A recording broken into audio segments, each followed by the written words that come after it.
Started it off from the root. Then Afolabi took it over, and he took it over. A round of applause for all our speakers. It was very, very wonderful. So we are not going to waste time. We just want them to give us some time, maybe 2 minutes, and then I want to moderate the question. We want questions and contributions from you. We want to hear. We're here to learn. You keep on learning, and learning. So I will start from our dear brother, who was also being former chairman of CIPS Nigerian branch, and that is Arinze Odua, who is the CIPS. So we'll start off from there. Very much, and good afternoon once again. It's usually a tough act to follow, listening to professionals who contributed a lot to groom some of us. Looking here at Professor Afolabi and also Chief Egwim. And I think it's a real privilege to have gone through the sort of development pathway that both of you laid for us while we were colleagues at Shell. And I'd like to thank you again. I've done that privately. I'd like to do that again publicly again. I'd like to commend you also for what you're doing for the profession. You've done that in Nigeria, you've done that overseas, and you've excelled. And I think we just have to build on that. Stepping back, Chief Egwim, CIPS, talked about how procurement can contribute to the fight against corruption. I think everyone agrees that corruption is a big issue, it's a big problem. And as I believe our president said, that if we don't get rid of it, it will most probably get rid of us. And the sharp insight that I took from Chief Egwim's presentation is that it's important to look at the processes that we deploy and to exercise those processes in detail from end to end, both the pre-award processes and the post-award processes. The one thing I would like to add on to that is to say that models are extremely useful for thinking about reality, but beware as well that models approximate reality. They are never, full reality. Just like the economists will tell you, they will tell you that all things being equal. So understand that you are in a dynamic environment, you are in a dynamic world. So it's important that you use those tools with that mindset. And once you have that mindset, that critical thinking mindset, as you apply those tools, I can tell you that there is no limit to how much value you can help your organizations to create. And thanks, Val, for bringing that and also underlining the fact that you need thoroughbred procurement professionals to be able to run those tools, run those analytics, bring the sharp insights on the table, and help organizations to create value, both in the private and the public sectors. That's my initial comments. Thank you. We know that what is the problem in Nigeria is we're talking of integrity. It's a big issue in Nigerian contracting system, both in the public and private sector. We cannot hide that. And we all know that when you look at the capital, we look at the budget for each state. Lagos State, for example, is about almost 450 billion naira budget in a year, and almost they spend about 50% of it on capital projects. Mr. Nazarelo, I want him to tell us more about this. What are they doing? Development, creating a cadre. The whole essence of procurement, whether in private sector or in the public sector, is to ensure that each procurement is carried out to ensure that there is value for money, and to ensure that cost is reduced to the minimum, whether in private or in public. That's the whole essence of it.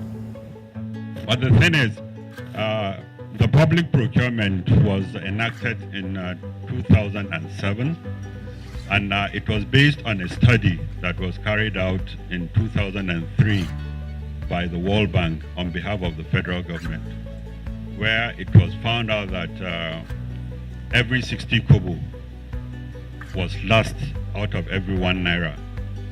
That even out of the 40 kobo that was used for that purpose, we found out that about 20% of it also gets missing along the way. So you find out that it's only about 20 kobo out of 1 naira that the government benefits from. So that was the whole essence of coming up with the public procurement reform that Chief Olusegun Obasanjo started in 2003. And that brought about the enactment of the Public Procurement Act that was passed in 2007. Since then, the Bureau has been trying as much as possible to ensure that the Public Procurement Act is, even though as the chairman has stated that up till today that the National Council on Public Procurement, that is supposed to be the policy organ of the public procurement in Nigeria, has not yet been inaugurated. Well, that's even though the case is even on court now, because some people have taken government to court, but that's still a political decision that has not yet been resolved. But despite that, the Bureau has been operating without the council, but with the powers of the council are now domain with the president, pending the time the council will be inaugurated. The act is at National Assembly for amendment, and I think part of the amendments, part of the sections that will be amendment is the issue of the chairmanship of the council. And I think now they want to bring in the president or his representative. I think that's why one of the reasons, if you can see the importance of, maybe it was later they realized how important procurement is in the functioning of every government establishment. I think that is the reason why now they want to bring in the president in as the chairman or his representative. Because some people feel that as the act is at the moment, as the council should be inaugurated at the moment, but with the chairman of the council as a minister, then there will be a conflict of interest in that area. So that is the reason why some people feel that in order to ensure that there is no conflict, then that will show you that how committed government is in ensuring that the procurement process is carried out to the latter.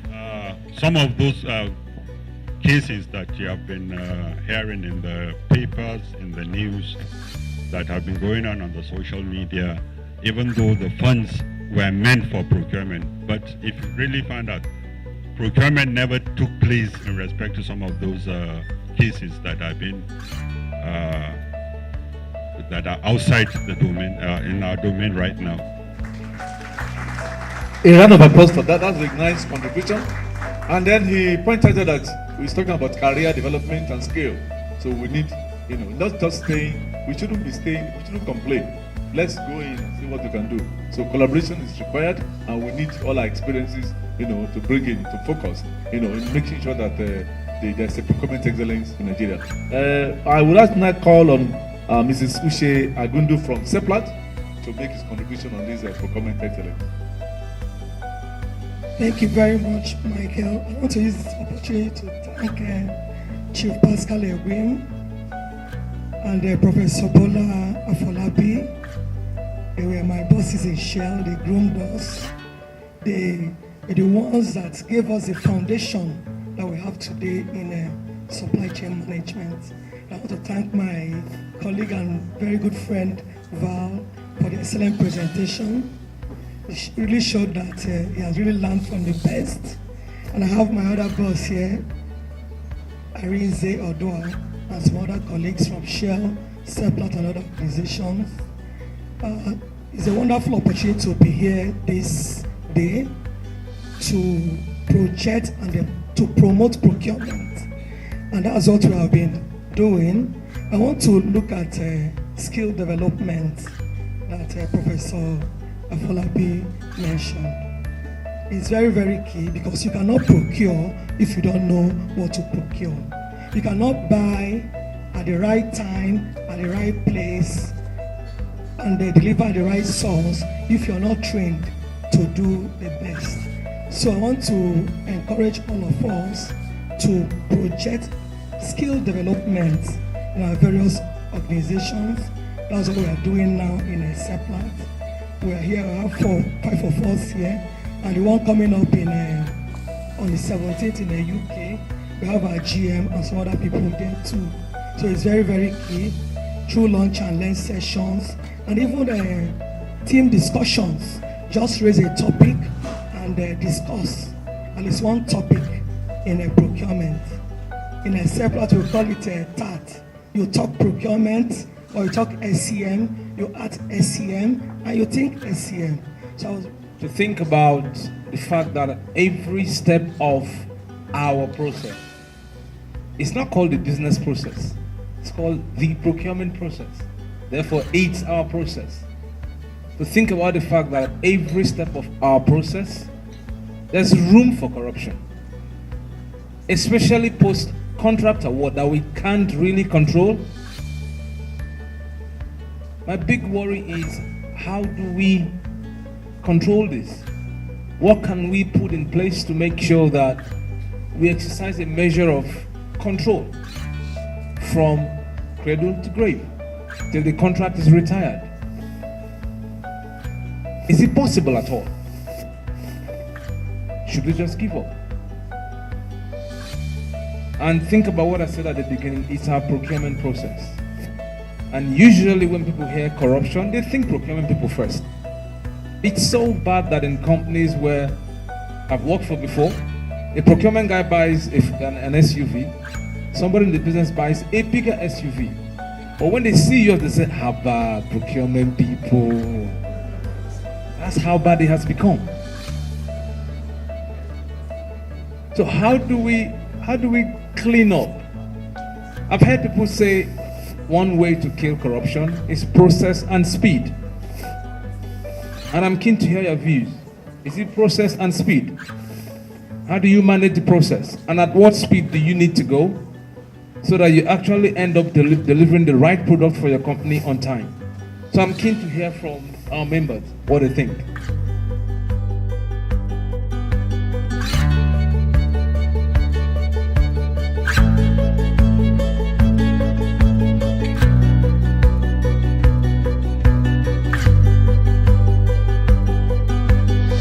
What do you do when you can no longer save cost?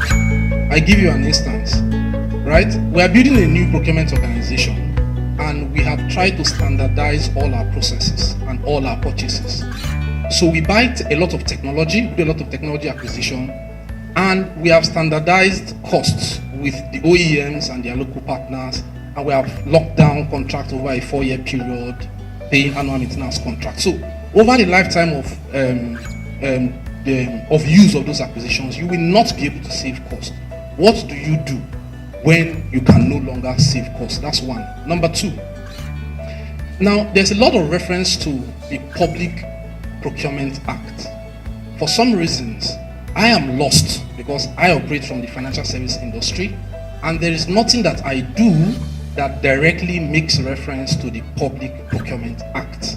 So we find a situation where First Bank, Union Bank, GT Bank, Zenith Bank, everybody is running their procurement processes independently without reference to any central procurement act guiding the private sector. Now, what can we do to ensure some sort of uniformity or some sort of guide around the way procurement is done in the private sector, just as you guys in the public sector are always referring to the Public Procurement Act. That's number 2. Number 3, for CIPS Nigeria, some time ago, I just spoke with someone briefly outside. I was trying to work. Okay, by the way, I just have one more paper. I'll be done with my CIPS exams and I'll be MCPs. But I have so many friends, so many colleagues, so many people who want to do the CIPS exams, but their challenge is finance. Truthfully, finance. Some of you here are privileged because your organization sponsors you and all. I was asking someone. I spoke with the student rep for Africa, Naomi Kianji. She's from Kenya. We talked extensively at a point, and we talked about doing a Books for Africa project, for students across Africa, even in secondary schools, who would want to mentor in the profession. Now, this is the challenge. Someone is asking us to drive drive for membership, to create a drive. I want to do that in my organization. I'm already doing that. But what do we do to bring down the cost of enrolling for CIPS examinations, study materials for students across Nigeria and by extension across Africa?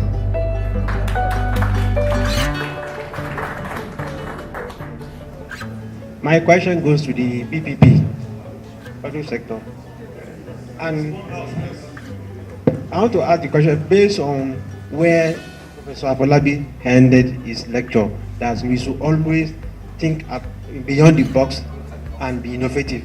But we look at the public procurement, virtually every aspect of procurement is being regulated. If it's not in the act, it's been some of the regulation being issued out by PPP from time to time. In this circumstance, how can someone think about the box when every aspect of procurement is being regulated by law? Okay, my question goes to the person representing the DGBPP. Sorry, you're being bombarded with so many questions. So a new group of people are championing for a procurement council. I don't know if you've heard of it.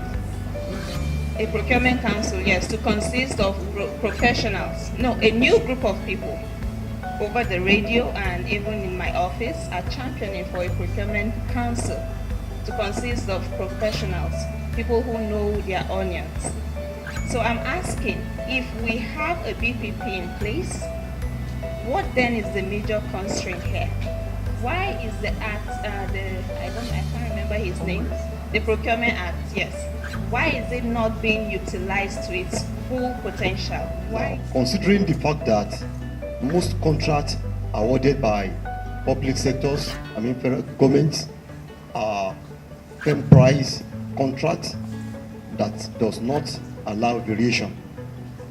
However, from experience, most of these contracts is extended far beyond the delivery period, because the government that awarded the contract failed to fulfill its obligations in terms of payment and all that. Now, how do we address the variation? Because for our company, we have some contracts, about 3 of them were awarded to us in 2010, and for 2 of these projects, advance mobilization has not been paid, which ought to have been paid within 90 days. Now, in this year budget, fund was appropriated. We now contacted our principal that we will not be able to go ahead with this project at the price awarded to us, except variation. But what they are coming for is, our response was that the contract is firm price. We should go ahead. So how do we address this? How do we keep suppliers interested in our business in a period of dwindling revenues? This was my paraphrasing of your question.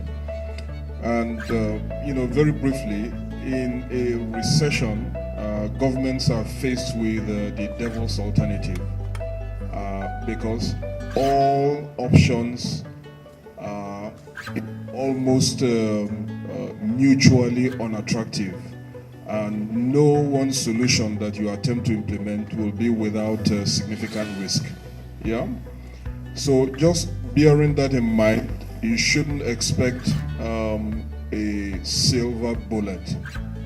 I'll just take us back to Val's analysis, looking at procurement targeting, supplier preferencing, and supplier power versus company power, and all of that, and how those pieces interrelate.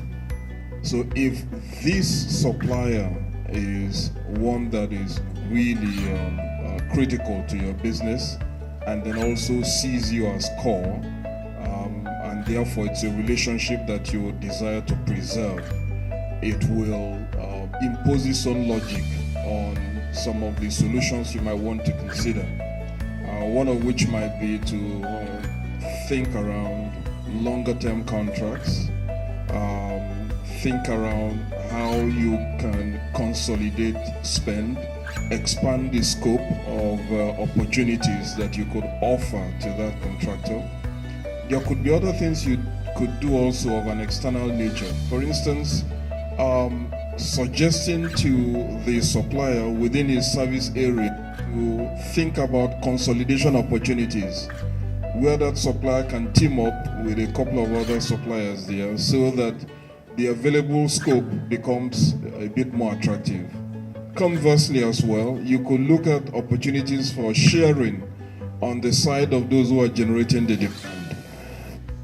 Pot becomes a larger one that will create the excitement and pull for the suppliers to see that as something very interesting. There could also be an outsourcing dimension as well, where just because of the softening of demand, you start seeing a lowering of prices, where it's actually cheaper for the suppliers to deliver a previously in-source service much cheaper, and then you're cashing on that opportunity. So there's a plethora of options for you to consider. It has to be horses for courses.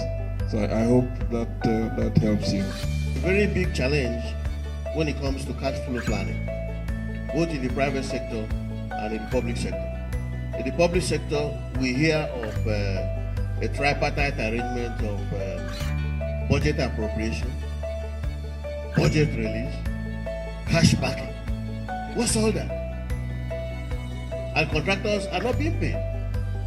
When budget is appropriated and approved by National Assembly, it doesn't mean that there is money to pay the contractor. It only tells you can go ahead and award the contract. Then when the contractor does the job, they release budget. Budget release.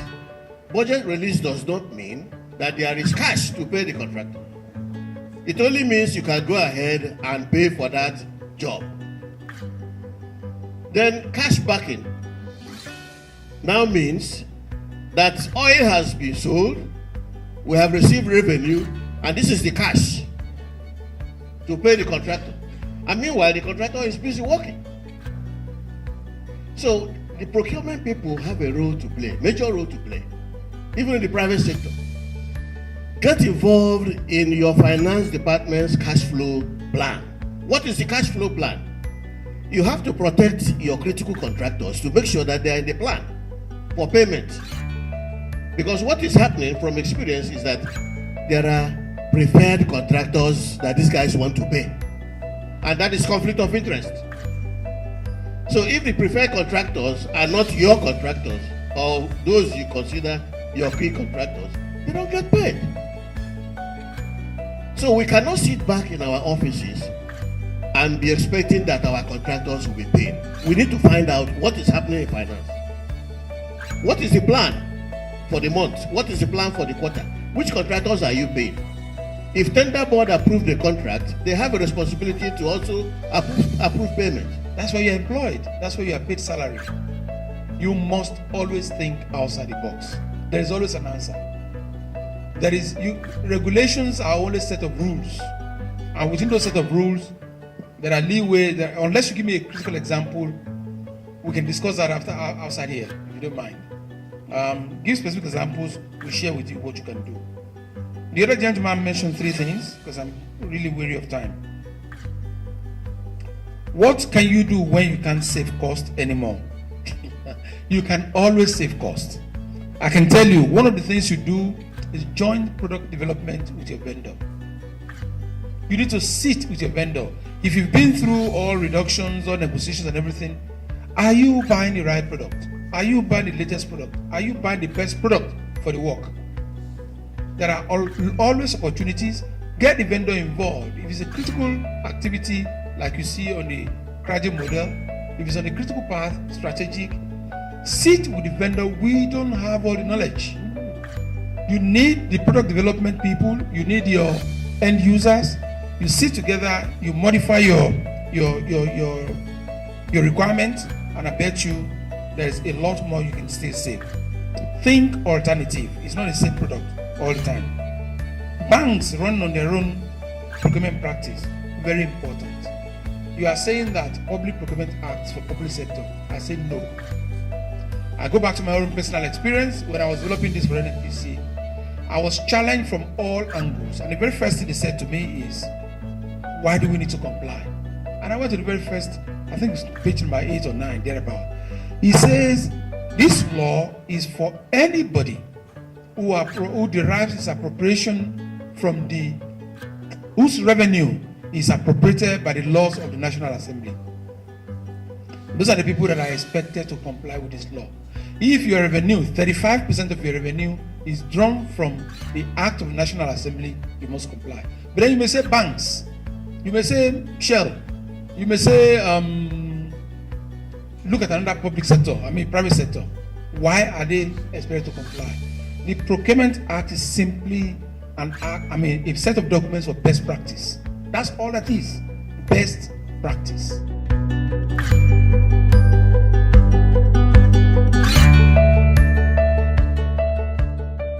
I will refer her to Section 58 of the Public Procurement Act. That provision of the Act has allowed for complaint mechanism in the conduct of public procurement. Even though the contractor or whoever it is that thought he should have won, he's not even supposed to know all that has transpired until the contract has been awarded. So what I will advise is for that person to wait until that agency has awarded that contract. Then that person, if he feels that justice was not done in the procurement process, because there are processes that have been outlined in the Public Procurement Act, that person should write within their timelines that he should write to the agency and wait for their response. And they're supposed to respond to him within 15 days. If they don't, then within that time frame, he should write to the BPP. Immediately you write, the BPP will write to the agency and tell them to suspend action on that procurement. And that whole process will be reviewed. It's something that we carry out almost virtually every week in BPP. We tell them to suspend the procurement process. They will forward all their documents to us, we'll review them and tell them the agency that should, the company that should have won that process. And even if that person is not satisfied with further investigation, he has the right to go to court. So the law has allowed for that. So as regards membership, CIPS is working based on what Nigeria is actually proposing. And when Mr. Fadipe was speaking, he said Nigeria leads and others follow, and that's the truth. We have, at Congress, we have been making suggestions, and CIPS is working on that. Today we are in Abuja. We're talking about going to Port Harcourt. Next thing we'll go to Abuja, to Lagos. Why? Because that is what CIPS is working on. They're working on hubs. We're moving from the branch thing. We're moving to alumni. We want to have a better coverage of our regions. So CIPS is in support of everything we are moving with. And we'll be working closely with the fellows to ensure that all the things we plan to do come to light. When was CIPS formed? Actually 80 years ago, and that is 1937. So what was the name when it was formed? Institute for Purchasing and Supply. If I'm to rate you, I will give you 85%.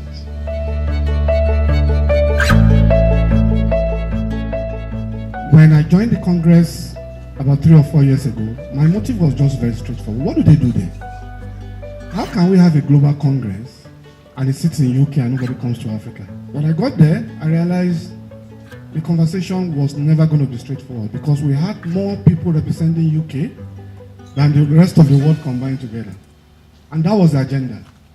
For us to have a voice, for us to be able to put our ideas into play, we must be able to actually have our voice being heard.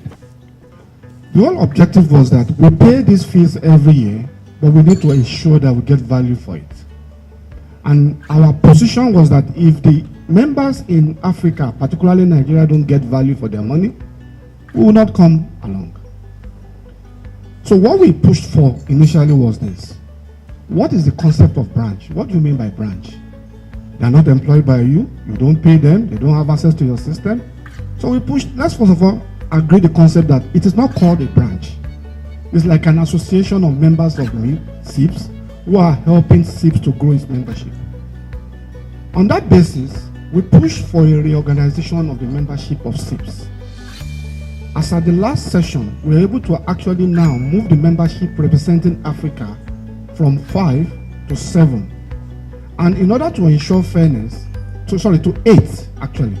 In order to ensure fairness, we insisted, and I'm happy that Andrew has actually taken some of those things in, that now going forward, every part of Africa will be represented.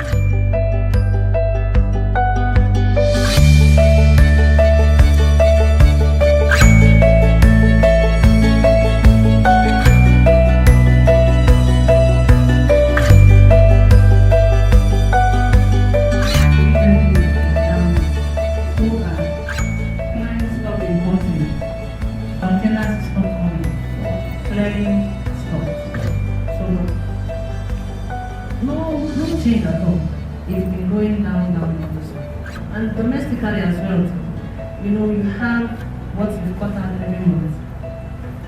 So logistics company, everything down. From a public sector point of view, I'll say that staff welfare is not as great as it used to be, but it's not all bad.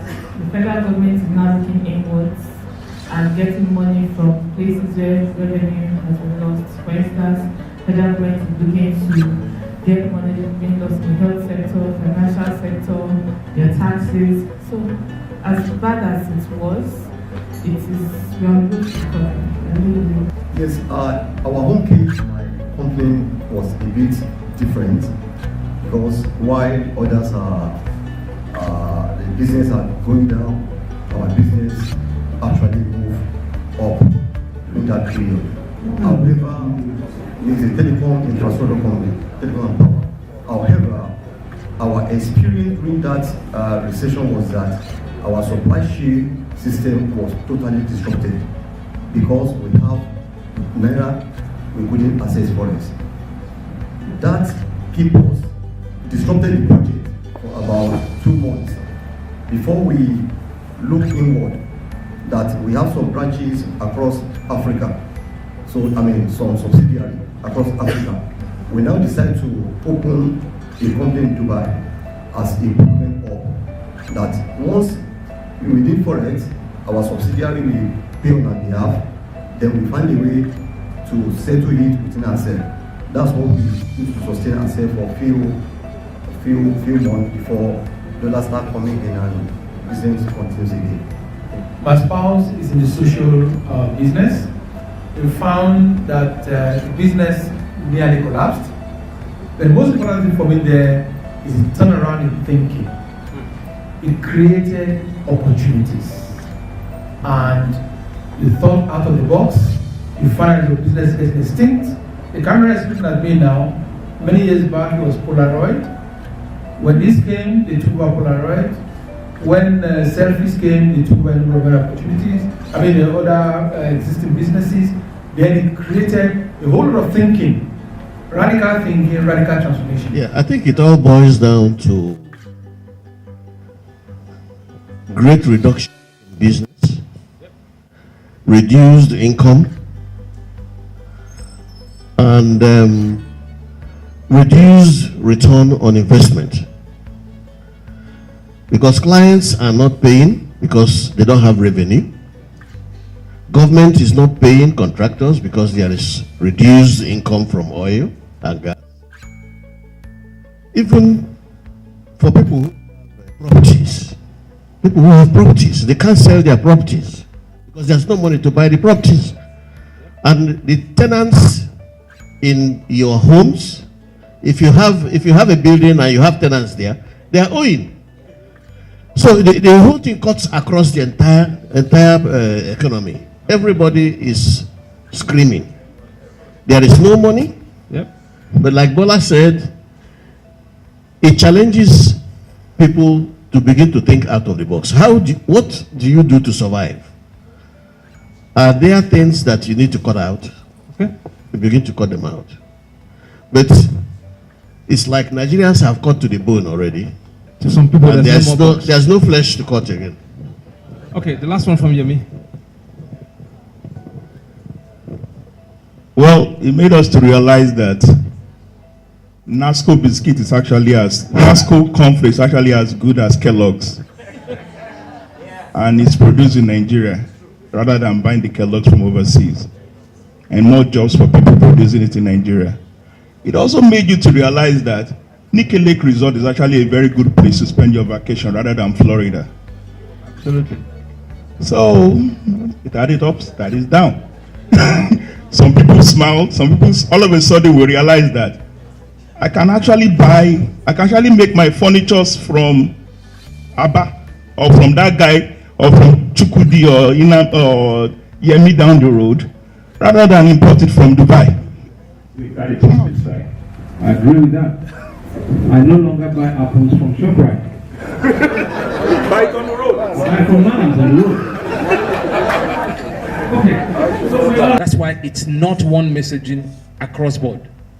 Different messages, different supply segments, different messages, different areas of spend. Remember, end of the day, it's about your survival, their survival. You kill them, you can survive. You need them, they need you. And just for me to close, there's no morality issue. It's our core responsibility and the way to keep them motivated. Plan, prepare. Do not focus on discounts. If you focus on discounts, you would get nothing. A depressed environment only makes our role challenging, but we have to do it. Thank you.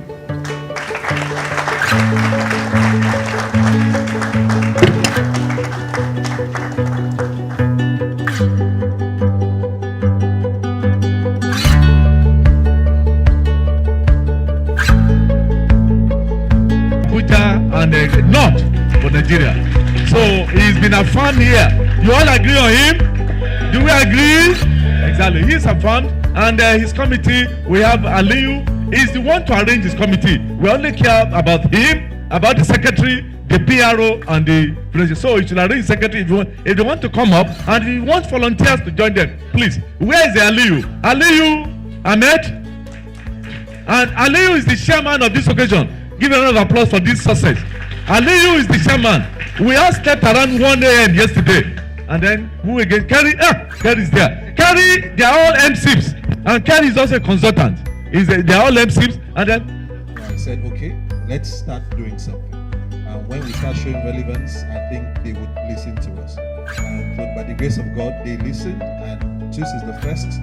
We want to use this medium to appeal. The next one is going to be in Port Harcourt, although we're not going to be in charge, but we believe that we want sponsors to help us make Port Harcourt become a success. And after Port Harcourt, we'll go to Lagos and make Lagos a success. We just want to start showing presence and relevance of procurement and supply chain experts in Nigeria. I would love to call the elders on stage personally to thank them, because without them, I don't think we will be here today. So please, with Double Chief Pascal, stand up, and Mr. Fadipe, please stand up and let us clap and thank them, and everyone, Mr. Val and Mr. Rinze, for everything they have continued. And the lady, I didn't get the name, Mr. Gugwade. Oh, sorry, you're looking so young. I forgot. Dr. Williams, please stand up. We need to appreciate what they have done, because without them, Mr. Comrade Aliyu, please stand up. We also so thank you very much.